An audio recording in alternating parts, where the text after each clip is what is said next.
Europe 1, il est 7h18. Patrick Cohen, vous recevez maintenant le directeur général de l'Office français de l'immigration et de l'intégration. Bonjour Didier Lasky. Bonjour. Vous arrivez de Tunis et de Malte où avait accosté le Lifeline, l'un des deux navires humanitaires avec l'Aquarius qui a réveillé les fractures européennes sur l'accueil des migrants. Qui était sur le Lifeline et qui sont ces 51 réfugiés qui ont été accueillis à Paris hier? Alors, les 51 réfugiés sont essentiellement des Soudanais, des Érythréens, mais on a aussi des personnes qui viennent d'Afrique francophone, du Togo, de Guinée, du Cameroun.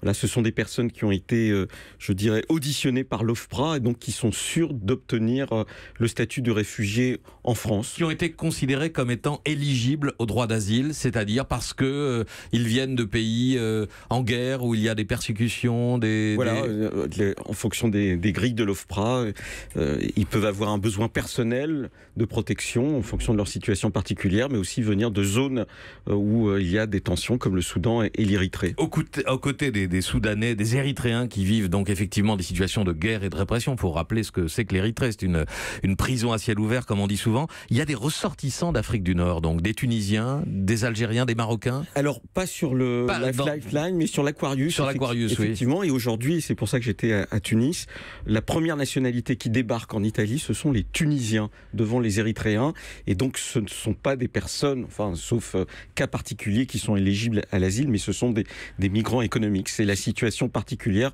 qu'on avait aussi sur le bord de l'Aquarius, où une partie des personnes venaient de pays du Maghreb ou de l'Afrique de l'Ouest et qui, du reste, contrairement aux premières annonces, n'ont pas sollicité un entretien avec l'OFPRA et ont même quitté les lieux d'hébergement. Ce qui suscite beaucoup d'étonnement, la situation économique de la Tunisie est telle qu'il y a des gens qui sont prêts à risquer leur vie. Parce qu'encore une fois, ce ne sont pas des passages faciles ou encore traverser la mer dans des embarcations. C'est une situation un peu particulière. Il y a à la fois des migrants qui arrivent en Tunisie de l'Afrique subsaharienne et puis des personnes qui veulent partir. Tout l'enjeu avec les Tunisiens, par exemple, c'est de faire en sorte que leur économie démarre suffisamment pour permettre à des jeunes d'avoir l'espérance qu'il vaut mieux rester que de risquer sa vie. Plus surprenant encore, Didier Lasky, vous l'avez révélé récemment, il y a aussi des Ivoiriens qui demandent l'asile en France, de plus en plus nombreux, plus 68%, oui, avez-vous dit. Plus 68% depuis le début de l'année. Du reste, quand on regarde actuellement, on a eu une progression de la demande d'asile en France de 20%. Les premières nationalités, ce sont les Afghans, avec beaucoup de personnes qui ont été déboutées dans d'autres pays d'Europe et d'Allemagne et qui viennent en France comme second choix. Mais après, tout de suite, on a les Ivoiriens, les Guinéens et en quatrième, les Albanais, et en cinquième, les Géorgiens. Les Syriens, par exemple, n'arrivent qu'en 10e position. Parce que les Syriens n'ont pas forcément les moyens de quitter la région. Pas simplement, parce que aussi les Syriens font un calcul, je dirais, économique, et par rapport à ce qu'ils sont, qu'ils pensent être du point de vue de leur formation, et ont préféré des pays où il y a déjà une communauté importante comme l'Allemagne. En fait, les nationalités qui arrivent en France sont beaucoup des nationalités qui viennent de pays francophones, indépendamment du cas afghan, puisqu'en fait on a dans la population afghane qui arrive 40% de personnes qui ont déjà été déboutées de leur demande d'asile dans un autre pays européen. Pour les francophones, le choix paraît évident. Chez les non-francophones, qu'est-ce qui fait que la France est choisie est souhaitée comme destination, Didier Lasky? Ça dépend.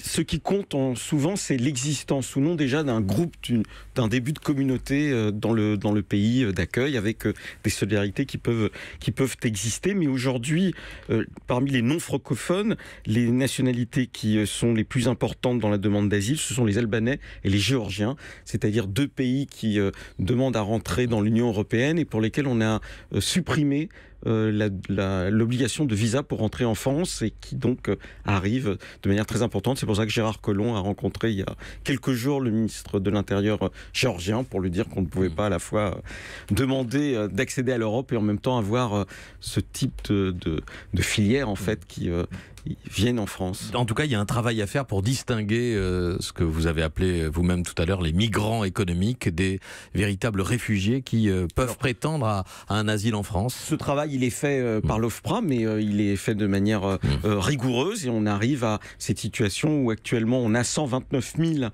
demandeurs d'asile qui touchent l'allocation pour demandeurs d'asile, donc qui sont enregistrés comme tels. On peut penser qu'il y en aura 40 000 qui auront effectivement le statut de réfugié. réfugiés. Leur accueil, à présent, les 51 réfugiés de Lifeline, et puis il y aura quoi, 200 à peu près pour l'Aquarius qui seront accueillis en France? Non, pas du tout? Pas du tout. Ah, c'est 200 qui ont demandé. C'est 287 avaient demandé au départ, en réalité. 80 ont eu un entretien avec l'OFPRA, et donc ces 80 migrants qui arriveront sans doute la semaine prochaine, et non pas 280. Comment seront-ils accueillis, hébergés? Qu'est-ce qu'ils vont faire? Comme dans toutes les autres opérations de relocalisation qu'on a fait à partir de la Grèce et de l'Italie, la France a fait 5000 opérations de relocalisation, enfin de personnes en tout, donc ils seront orientés vers des centres d'accueil pour demandeurs d'asile après une première étape où on va à la fois regarder ce qu'ils sont de manière très concrète, est-ce qu'ils ont des vulnérabilités particulières, avant de les orienter vers les guichets d'enregistrement de leur demande d'asile et vers les centres définitifs d'accueil. Merci Didier Lesky, directeur général de l'Office français de l'immigration et de l'intégration. Merci à vous. Europe 1.